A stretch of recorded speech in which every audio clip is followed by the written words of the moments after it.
Nous sommes en Allemagne, en 1915. Le pays est en guerre depuis près d'un an contre les puissances alliées, dont la France, la Grande-Bretagne et l'Empire russe. Ces images sont prises par deux Américains. En 1915, les États-Unis ne sont pas encore engagés dans le conflit.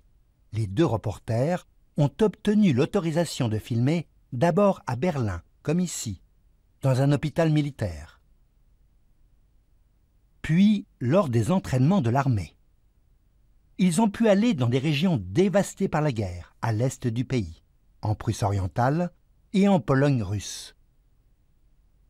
Près des zones de combat contre les armées du tsar. Là, ce sont des villageois qui fuient la guerre. Ici, d'immenses colonnes de prisonniers russes. Les deux reporters ont été filmés à leur départ de Chicago. Lui, c'est Wilbur Dobro, photographe, un homme très entreprenant. Et lui, Irwin Riess, caméraman, plus discret, il parle bien l'allemand. Ce reportage est financé par des hommes d'affaires de Chicago. Riess et Dobro sont venus des États-Unis avec cette voiture de luxe, une Stutz. Pourquoi sillonner l'Allemagne en guerre avec un bolide de course très inconfortable et peu pratique? Nos deux cinéastes ont-ils été libres de circuler et de filmer ce qu'ils voulaient? Et qu'est devenu leur film quand leur pays est entré en guerre contre l'Allemagne?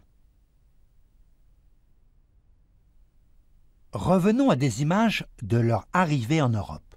C'est aux Pays-Bas, à Rotterdam, qu'ils débarquent avec leur bolide de course. Dobro est au volant. Riess fait les images. Depuis 9 mois que dure la guerre, les Pays-Bas sont neutres. C'est pour cela que les reporters ont décidé de traverser l'Atlantique jusqu'ici et de rejoindre ensuite l'Allemagne par la route. C'est dans la petite ville de Beek qu'ils passent la frontière et se filment au moment du premier contrôle. Un instant. À l'avant, une plaque néerlandaise spéciale a été fixée sous leur plaque américaine de l'Illinois. Les voilà en couleur. Tout est en règle. Et hop, arrivés du côté allemand, avec leur étonnante voiture, sans porte, sans toit, sans coffre, et surchargée de bagages et de matériel pour faire des photos de presse et tourner leurs films. Sur cette photo, Dobro, au volant, est tout sourire, et certainement soulagé car ils ont risqué la catastrophe. Il y a quelques jours, à peine débarqués à Rotterdam, ils ont appris qu'en Allemagne, depuis le 1er avril 1915, les voitures privées sont interdites de circulation et l'essence réservée aux militaires. Alors, à Rotterdam, ils ont d'abord laissé leur voiture et pris le train pour l'Allemagne, direction Berlin, afin d'obtenir un permis exceptionnel de circulation. Une fois le passe-droit accordé, retour à Rotterdam et traversée des Pays-Bas, le cœur léger, jusqu'à la ville de Beek. Passage de la frontière et encore quelques centaines de kilomètres de route allemande avec leur bolide de course pour rejoindre Berlin. L'Allemagne et l'Autriche-Hongrie sont alors en guerre, à l'ouest contre la Belgique, le Royaume-Uni et la France, et à l'est contre l'Empire russe. Voici les deux lignes de front au moment où les reporters s'installent à Berlin, au luxueux hôtel Adlon, que l'on voit ici, photographié 5 ans plus tôt, en 1910. L'hôtel est très bien situé, à moins de 100 mètres de la porte de Brandebourg que l'on voit en arrière-plan. Pour faire des images, c'est pratique. Ces soldats sont en parade, uniforme impeccable, casque à pointe bien astiqué, bottes bien cirées. La caméra est presque au même endroit un autre jour. Ceux-là ne sont pas en parade, mais en déplacement. Ces paniers, pendus aux encolures des chevaux, ce sont des mangeoires. Toujours à Berlin, nos deux reporters filment des personnalités influentes qui pourraient leur rendre service, comme l'ambassadeur des États-Unis, James Gerard, à droite, considéré comme pro-allié. Ils font des images avec les 3 fils de l'empereur Guillaume II et leurs épouses. Stop. Lui, c'est Guillaume, le prince héritier. Officiellement, il a le commandement de la 5e armée. Dobro se lie même d'amitié avec le prince Maximilien de Bade. C'est lui, à gauche. Il est cousin de l'empereur Guillaume II, cousin du roi d'Angleterre et cousin du tsar de Russie. À droite, on reconnaît Dobro. En attendant l'autorisation d'aller sur le front, ils font un reportage auprès de blessés dans un hôpital de Berlin. Avec cette guerre, les progrès de l'artillerie font des ravages. Le nombre de blessures mortelles ou difficiles à soigner augmente considérablement. Un peu plus tard, nos reporters sont autorisés à aller filmer des entraînements, une fois dans la région de Hanovre, une autre fois à une centaine de kilomètres de la capitale. Dobro, avec son appareil photo en main, fait comme si c'était pour de vrai. Là, ce sont des tireurs d'élite qui visent un avion imaginaire. Encore des images qui pourront servir pour leur film. Il serait impossible que la caméra soit placée comme ici, un peu en hauteur, si en face on leur tirait dessus. Et les uniformes ne seraient pas aussi propres si l'on était au front. En 1915, leurs casques à pointe sont encore en cuir bouilli. Les armées vont les remplacer par des casques en acier, à cause du nombre grandissant de blessures à la tête, souvent mortelles. Avec des images comme celle-ci, nos 2 cinéastes vont faire croire au public que c'est avec leur bolide de course qu'ils ont approché les combattants au plus près de la ligne de front. Encore une sortie de Berlin, cette fois pour la visite d'un camp de prisonniers installé à moins de 10 km de la capitale. En juin 1915, on compte déjà 850 000 prisonniers dans les camps en Allemagne. Plus de la moitié sont russes, les autres, surtout français, belges et britanniques. Eux, ils sont français. Revoyons ces images. Pourquoi des sourires? Peut-être de la gêne devant la caméra. Et puis, on ne sait jamais, peut-être qu'un jour, quelqu'un les reconnaîtra en voyant les images.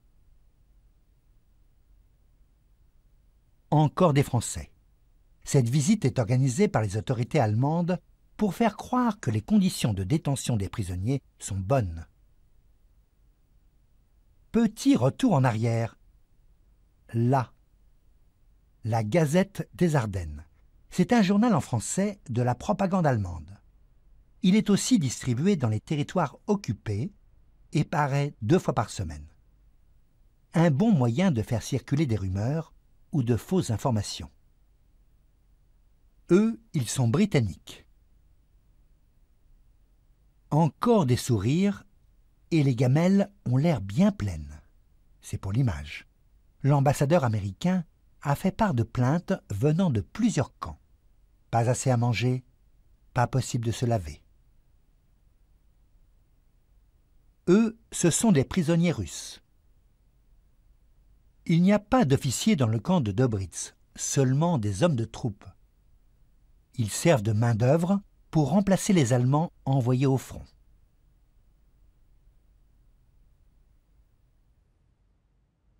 Au luxueux hôtel Adlon, nos 2 cinéastes ont retrouvé plusieurs correspondants de guerre américains. Ils ont été envoyés pour témoigner de cette guerre du point de vue allemand, et plusieurs parlent l'allemand. Sur cette photo, probablement prise par Riss, Dobro est bien au centre de l'image. À gauche, là, ce sont 3 journalistes, venus eux aussi de Chicago. Celui qui est devant s'appelle Oswald Schwett. Il est à Berlin depuis 6 mois. Comme lui, tous portent une sorte d'uniforme. c'est l'armée allemande qui leur impose cette tenue pour aller en zone de guerre. Ils sont aujourd'hui sur le départ. Le 16 juin 1915, c'est de Berlin qu'ils sont emmenés en voiture vers le front Est. Depuis le mois d'avril, la ligne de front a été repoussée. Des territoires ont encore été repris aux Russes, et dans ces villes, Rhys et Dorborough vont être autorisés à faire des images. Direction la région du Nord-Est, la Prusse orientale. Sans permis spécial, la région que l'on traverse est inaccessible, impossible d'y aller. Le groupe de journalistes se déplace en convoi, encadré par l'armée allemande. Rhys parvient à prendre quelques images en roulant. Stop, sur le capot à l'avant, le 8 en chiffres romains indique que ces officiers sont de la 8e armée. C'était celle du général von Hindenburg lors de la bataille de Tannenberg qui a arrêté l'avance russe.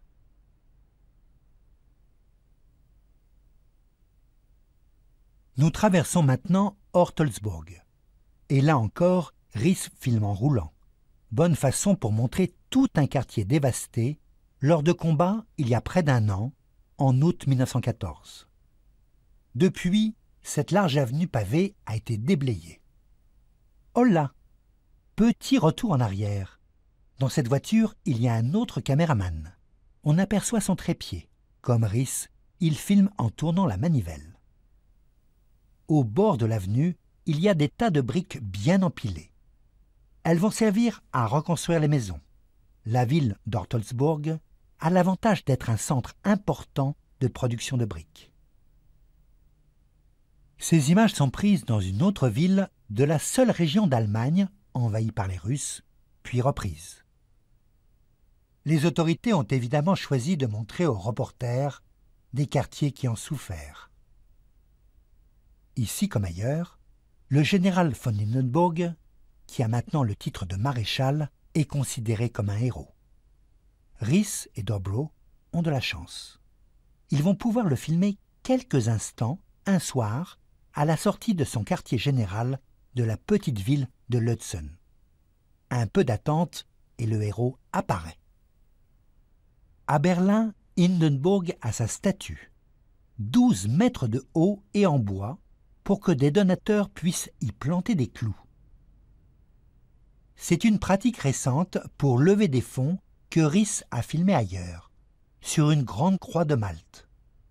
Chaque clou représente une contribution allant de 1 à 500 marks. L'argent est destiné aux victimes de guerre. C'est après la victoire de Tannenberg, en décembre dernier, qu'il a été promu maréchal. Encore une fois.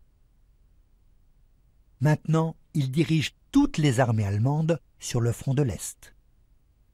Stop! Sur la portière, Ob Ost. C'est le raccourci de son titre de commandant suprême du front Est. Dorborough n'a pas osé s'approcher pour être à l'image. Pourtant, il le fait souvent, comme ici avec ce général. Une façon de bien se montrer dans le film et une méthode assez efficace pour prolonger la situation filmée. Il a un certain culot, M. Dorborough. Il ne parle pas un mot d'allemand, mais il n'hésite pas à faire la conversation. Quand leur film passera dans les salles de cinéma, le public verra souvent Dorborough. En fait, il se montre très souvent dans les images. Parfois, on le reconnaît tout de suite. Parfois, il est plus discret. Dans un coin, plus loin.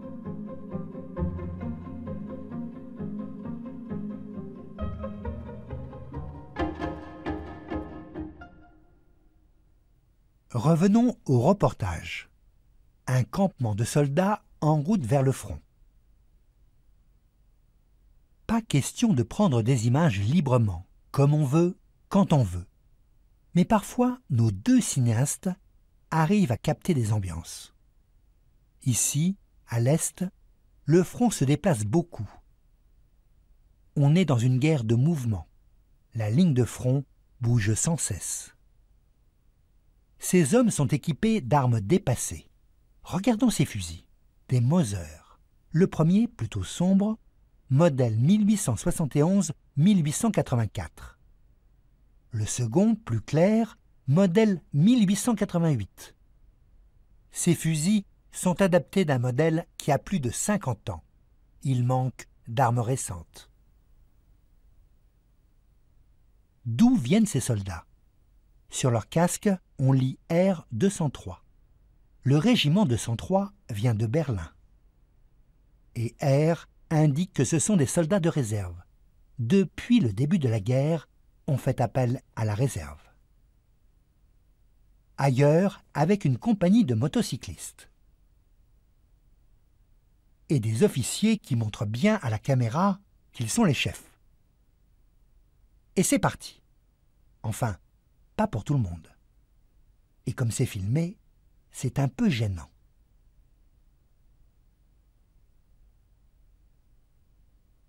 Une halte en chemin. Les distances sont grandes. Derrière les officiers, les hommes portent des pantalons blancs, alors que depuis 5 ans, le règlement voudrait qu'ils soient gris. Là encore, il y a pénurie. On aperçoit la voiture de nos reporters et Dobro va, comme il sait si bien le faire, discuter avec les officiers. Les mêmes hommes, en pantalon blanc, reprennent leur marche.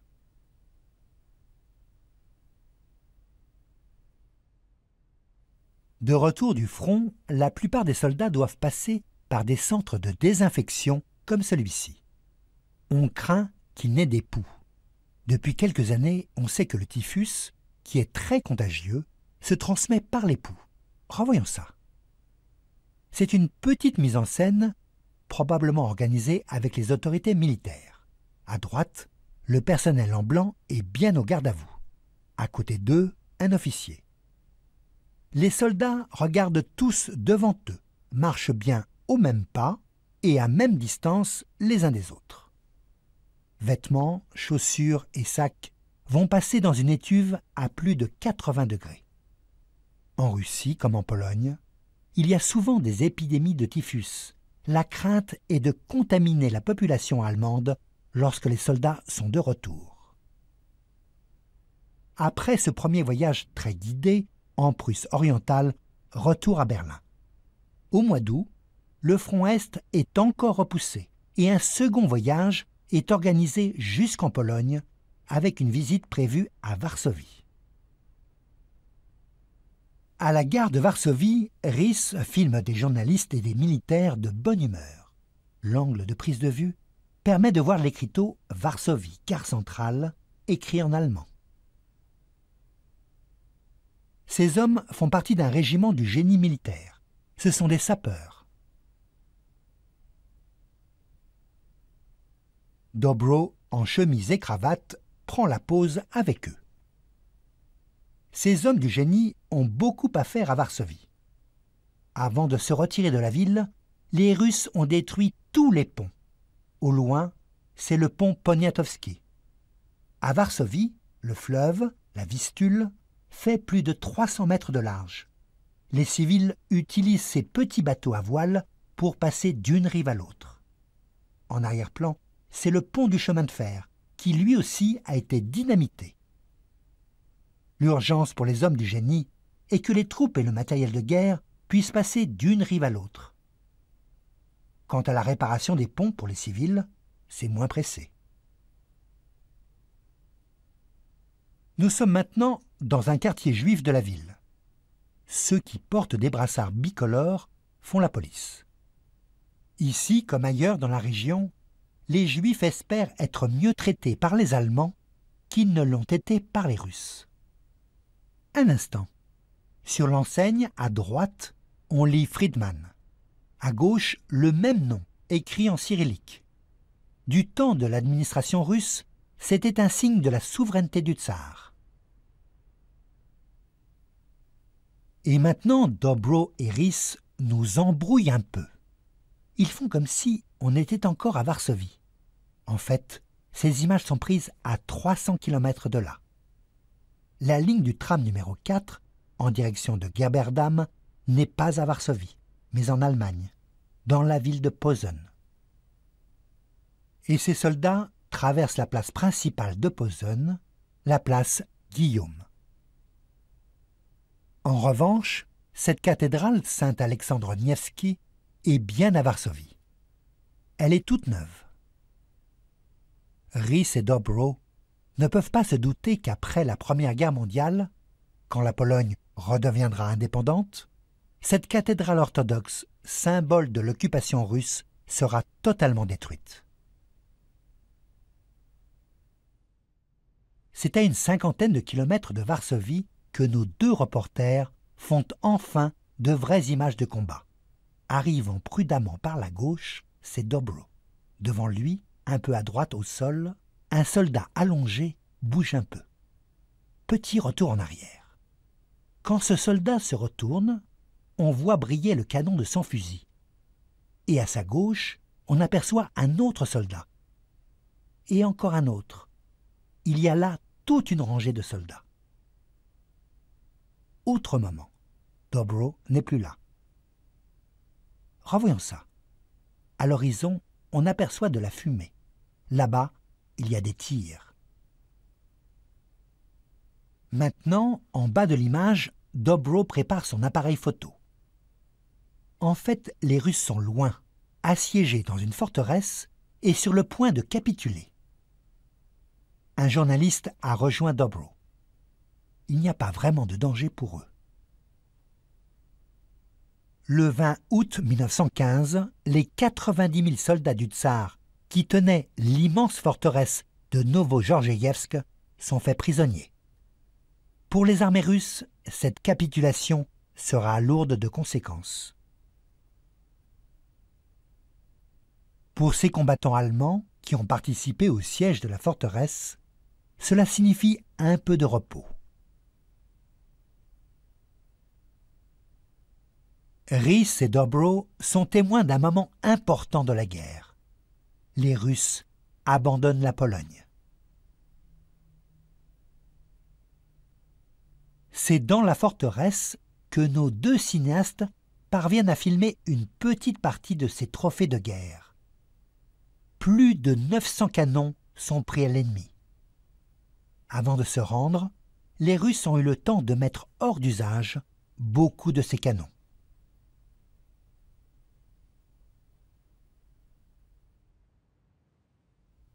C'est aussi en Pologne qu'ils font ces images de civils qui fuient les zones de combat. Depuis un an, la ligne de front s'est considérablement déplacée. Beaucoup de villages ont été saccagés, incendiés. Ils ont aussi souffert des pillages de récoltes et de bétail. Cette fois, Dobro ne se montre pas. Et il choisira ces images pour composer la séquence finale de son film. Bientôt, les deux reporters vont rentrer à Berlin et préparer leur retour aux États-Unis, prévu fin septembre 1915. Mais ils sont loin de se douter que la censure allemande va interdire presque tout ce qu'ils ont filmé depuis 6 mois. Dobro racontera que son ami, le prince Max de Bade, filmé au début de leur séjour, stop, on le reconnaît à gauche, a tout arrangé. Grâce à lui, ce sont les 3/4 de leurs images qu'ils vont rapporter à Chicago pour en faire un film de près de 2 heures. Voici le titre, Les images de guerre de Dobro, ou Sur la ligne de front avec les Allemands. Il est suivi par un carton surprenant. Dobro se présente sans aucune gêne comme le plus célèbre photographe de presse du pays. Après ce carton, il y a ces images de Dobro au volant de leur bolide. Puis, quelques images de Rhys qu'il présente comme son assistant, ce qui n'est pas très juste. Et puis, une courte séquence les montre disant au revoir à leurs amis de Chicago. C'est dans cette région où de nombreux habitants ont de la famille en Allemagne que leur reportage aura le plus de succès et rapportera le plus d'argent. La voiture apparaît souvent dans le film. Véritable attraction auprès des Allemands et moyen de faire des images inattendues, Cette voiture va devenir la mascotte du film. Lors des projections aux États-Unis, Dobro gare souvent la voiture devant la salle pour attirer les spectateurs. En 1917, quand les États-Unis vont entrer en guerre contre l'Allemagne, le film sera retiré des écrans et tombera dans l'oubli.